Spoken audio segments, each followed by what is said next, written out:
Magandang araw sa inyong lahat, mga giliw naming tagapakinig.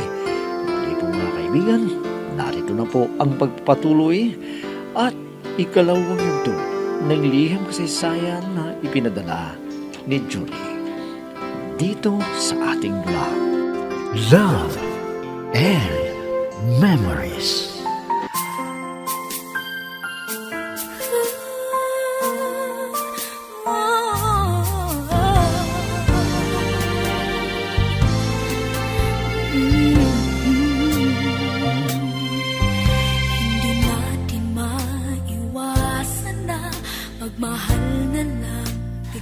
Umalis ako sa bahay namin dahil hindi ko kasundo ang asawa ng kuya ko. At doon ako pumunta sa auntie ko na kapatid ni Itay. Sinabi ko ang nangyari at naawa ang auntie ko sa akin. Kaya ang sa akin ay mas mabuti na maghanap ako ng trabaho para hindi na kumutusan ng malditang asawa ni kuya. At pumunta ko sa bahay ng pinsan ko. At tamang-tama na may bakanti raw sa pinapasukan niyang trabaho. At may trabaho na ako, kaya hindi na ako maiinip. Gaya ng dati na nasa bahay lang ako. Ngayon ay hindi na ako mautusan ng malditang asawa ni Kuya Leroy. Tingnan ko lang kung hindi siya mahirapan, kung siya lahat ang gagawa sa gawaing bahay. Ang tamad niya, pati damit nila ay ipapalabas sa akin. Sa pagsahod ko ay bibili ako ng damit. Ay naku, bibili rin ako ng mga gamit ko, gaya ng damit, sapatos at iba pa. Sana'y matagalan pa ako sa trabaho ko dito para may sarili akong pera. Kailangan na magsipag ako sa trabaho para sulit ang sahod na binibigay sa akin. Ay, miss, tama na yan. Oras na lang uuwi yan eh. Hindi mo pa sinasara yung binabantayan mo? Kwan kasi, ginagawa ko na ito para bukas ay konti na lang ang i-display ko. Naku, hindi na babawasan yan. Kundi madadagdagan pa. Para makita ng mga suki. Ha? Ganun ba? Naku, sige, wag mo na akong kausapin. Baka makita tayo ng supervisor. Magalit pa sa akin. Huwag ka mag-alala. Oras na lang uwi yan eh. Kaya pwede na kitang kausapin. Ako nga pala si Lucas. Pwede mong malaman ang pangalan mo? Bago namin kasama dito. Ako naman eh nagbabantay doon sa bodega. Ganun ba? Ako naman si Julie. At sana, maturuan mo ako ng dapat kong gawin para magtagal ako dito. Sige. Sana huwag kang magagalit sa sasabihin ko. At sana, huwag kayong tumanggi kung iatid kita sa bahay ninyo. Ha? Kwan Lucas, wag muna. Dahil bago lang ako rito. Pag-isipin nila, agad akong sumasama sa lalaki. Kaya, huwag kang magtampo, Lucas. Kung hindi kita mapagbigyan, na ihatid mo ko doon sa bahay ng auntie ko. I'll be with you for the rest of my life. From the bottom of my heart I will. I'll always be with you.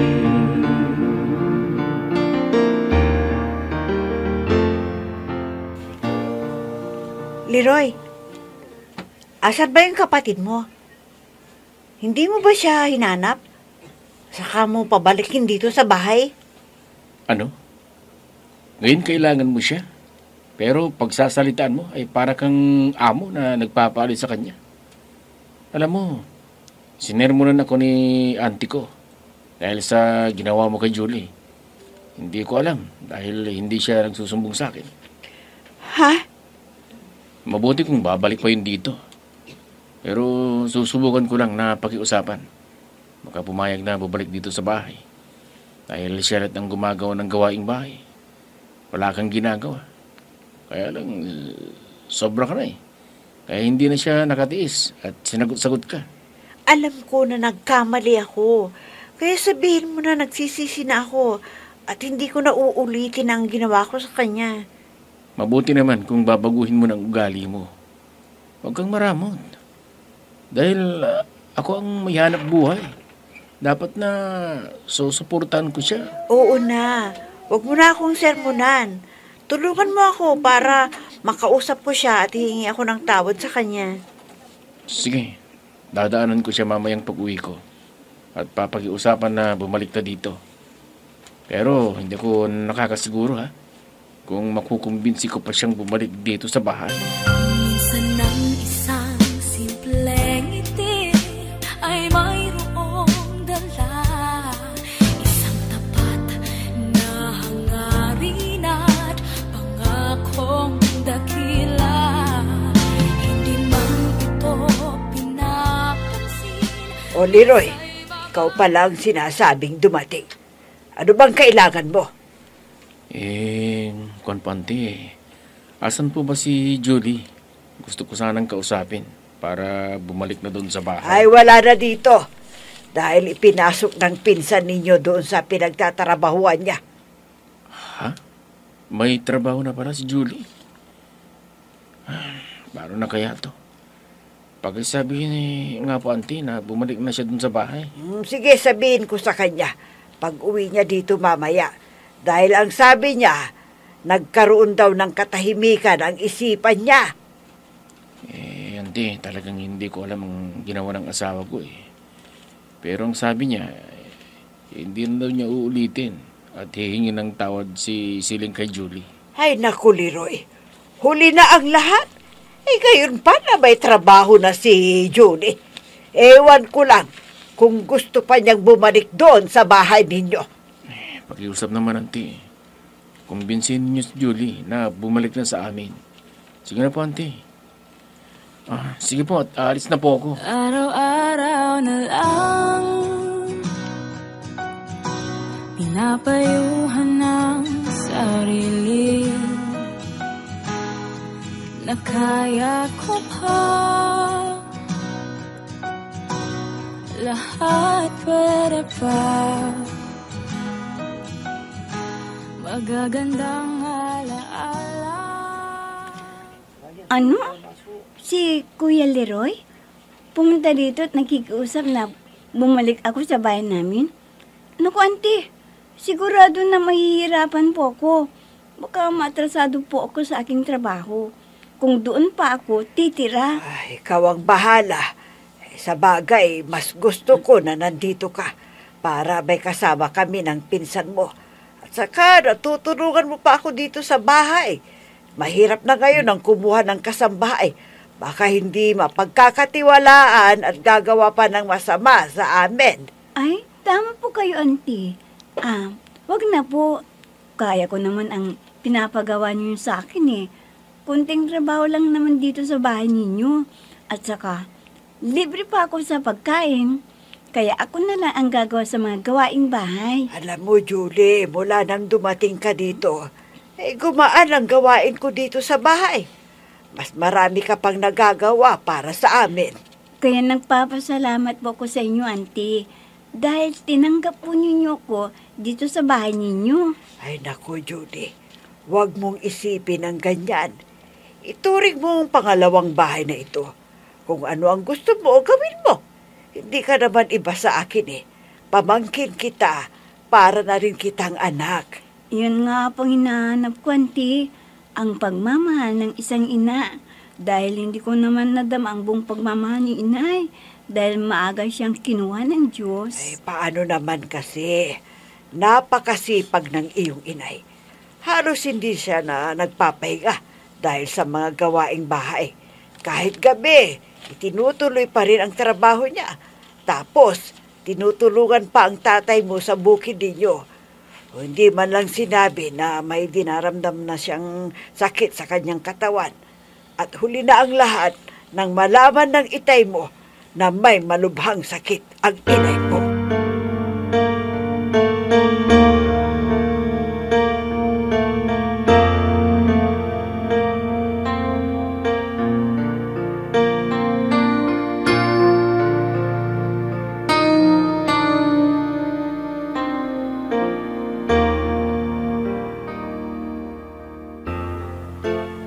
Alam mo, Siling, hindi ko nandun si Julie sa bahay ni Auntie. Dahil may trabaho na pala siya. Ano? Paano yan? Baka ayaw na niyang bumalik dito dahil malayo itong lugar natin doon sa bayan. Mas mabuti doon kay Auntie. Dahil kahit gabiin siya ng may masasakyan siya. Di gaya dito sa lugar natin. Mga alas 8 ng gabi, wala nang nagpapasada. Di ko alam yan Kaya mula ngayon, ikaw nang mag-iigib. Ako nang magluluto. At tutulungan mo rin ako sa aking paglalaba ha. Ha? Gawain pambabae yun. Kaya ikaw na lang. At pagbabanlaw. Ako na lang yun. Kailangan na magtulungan tayo dahil wala na tayong aasahan pa. Kailangan na tumayo tayo sa ating mga sariling paa. Ano pa magagawa natin kundi kumilos para tuloy ang buhay natin bilang mag-asawa? Huwag na nating istorbohin pa si Julie dahil may dapat din siyang pag-ipunan. Buti na lang at nakapasok siya sa trabaho kahit di siya nakatapos ng high school. Wali ka na. Simulan na natin ang pagluluto para makakain na tayo bago magtrabaho dito sa bahay.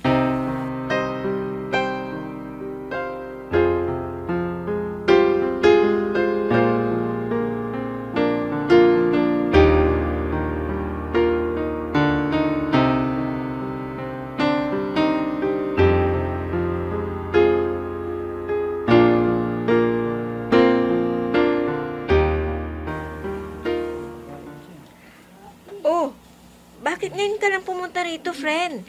Saan ka ba nanggaling? May trabaho na ako, friend.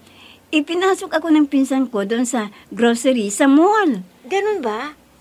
Kailangan, sa unang sahod mo ay mag-blowout ka, friend. Ha, pwede? Oo naman. Ikaw pa na friend ko. Siyempre, dapat lang na ilibre kita para hindi mo sabihin na maramot ako. Di gaya ng asawa ng Kuya Leroy. Ang gusto niya, siya lang ang mabuhay. Oo, kaya pag nagsweldo ka, huwag mo rin siyang bigyan. Para alam niya kung gaano kasakit ang maginawa niya sa'yo. Buti nga kamo at hindi naman siya kinampihan ni Kuya. Dahil nakita naman niya ang mga trabaho sa bahay namin. Hindi tumutulong ang asawa niya. Ang kapal ng mukha, no? Nang sabihin sa'yo na bumukod ka sa kanila samantalang wala naman siyang maibigay na pakinabang? Oo, friend. Puro hingi lang kay Kuya pag may kailangan siyang bilhin. At saka dapat ay suportahan ka rin ng kuya mo. Dahil yun ang inaasahan mong hati mo doon sa inyong pagbebenta sa produkto sa bukid na hindi mo natatanggap. Tama ka, friend. Buti naman. At meron akong asahan na sahod. At may pambili ako ng mga kailangan ko para sa aking sarili at makapag-ipon para sa kinabukasan ko.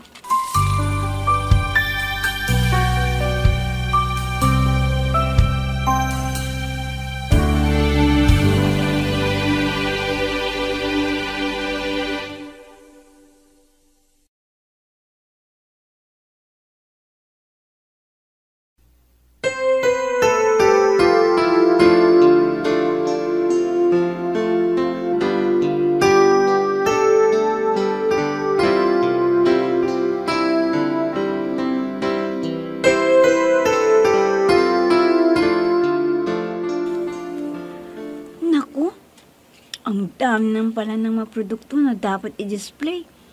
Tama yung sinabi ni Lucas.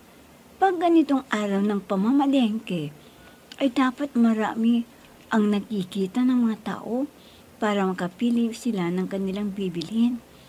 Tapos, ang nakakainis, ikakalat-kalat pa, kaya aayusin ko na naman. Pareho naman, bakit pumipili pa sila? Ang kukunin ay yung nasa ilalim. Minsan nakakapagod. Pero masaya ako. Dahil may aasahan ako tuwing katapusan ng buwan. Hindi ko akalain na 2 buwan na pala akong nagtatrabaho dito. At mataas din ang pasahod ng may-ari. Ay, salamat sa Diyos. At natsambahan ko ang trabahong ito. Kung hindi, ang bagsak ko ay kasambahay. Ang swerte ko naman.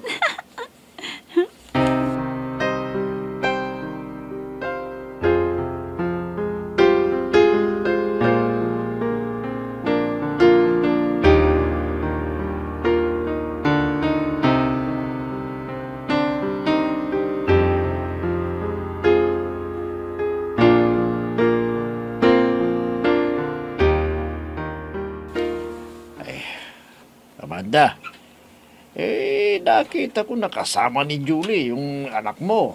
Saan ba sila pumunta? May okasyon ba? Wala naman, kuya. Ang totoo niyan, ipinasok ng anak ko si Julie sa trabaho. Kaya magkasama silang dalawa. Mabuti naman kung gano'n, dahil kawawa naman si Julie. Hindi man lang mabigyan ng kuya niya ng kanyang pangangailangan. Hindi man lang niya binigyan kahit pambili man lang ng damit. Oo nga eh. Papaano kasi? Kinukuha lahat ng pera ni Leroy ng kanyang asawa. Kaya tuwang-tuwa si Julie nang naipasok sa trabaho ni Connie. Kung gano'n man pala dito mo na patirahin si Julie sa inyo para matulungan naman ninyo kahit papaano. Kahit pagkain man lang. Oo, dahil sobra naman sa amin ang kita ng produkto sa aming bukid. Kaya mas mabuti kung dito na lang siya. Dahil yung asawa ni Leroy ay nako, marabot. Siya lang daw ang kumakain ng gusto at may merienda pa. Pero hindi man lang mabigyan ng tinapay si Julie. Naka, napakabastos pala ng babaeng yun, ana.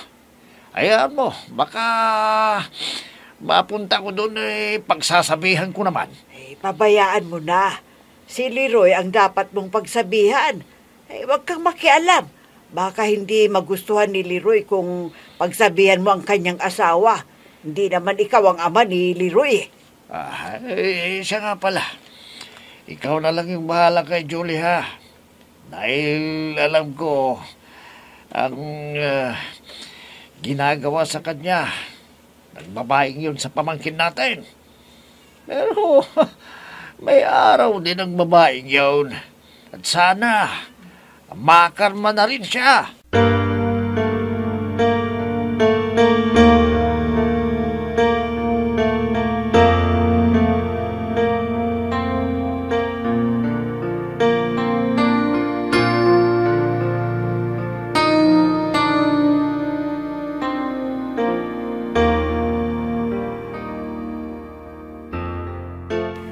Hindi ko pala kasabay si Ate Connie dahil may meeting sila. Kaya ko na lang mag-isa ang uwi. Hindi pala, maaga pa naman eh. Kaya marami pa akong masasakyan. Ano kaya? Maglibot nga ako dito sa mall para makakita ako ng aking bibilhin sa susunod na sahod. Tama! Ganun na lang. Total, maaga pa. Sino ko itong masasalubong ko?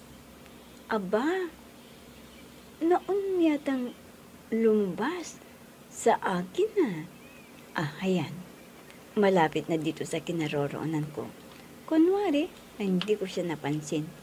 Titingnan ko nga kung kakausapin niya ako. Julie, bakit narito ka pa? Maaga kang lumabas dun sa trabaho mo, ha? Oo nga, kasi hindi ko makakasabay si supervisor. Kaya mag-isa akong uuwi doon sa tinitirhan ko. Ganun ba? Uy, tamang-tama pala. Buti lang, pumunta ako dito sa mall. Dahil may bibilin sana ako, pero nakita kita eh. Teka, hindi ka ba pumasok ngayon? At nandito ka sa labas? Day off ko. Kaya, pwede ba kitang imbitahan kumain muna sa labas bago umuwi? Ha?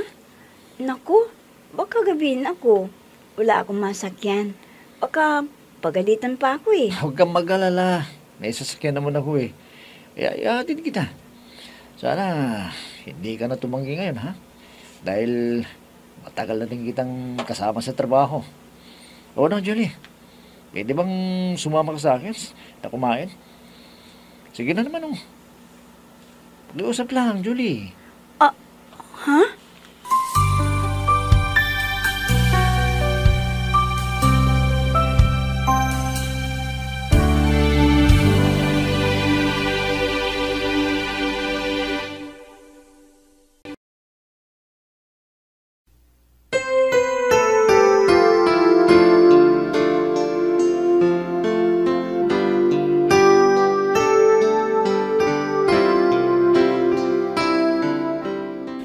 Pagbigyan na nga kaya ni Julie ang gusto ni Lucas.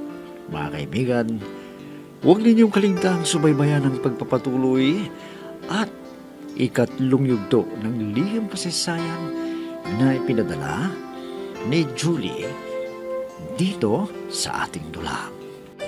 Love and Memories.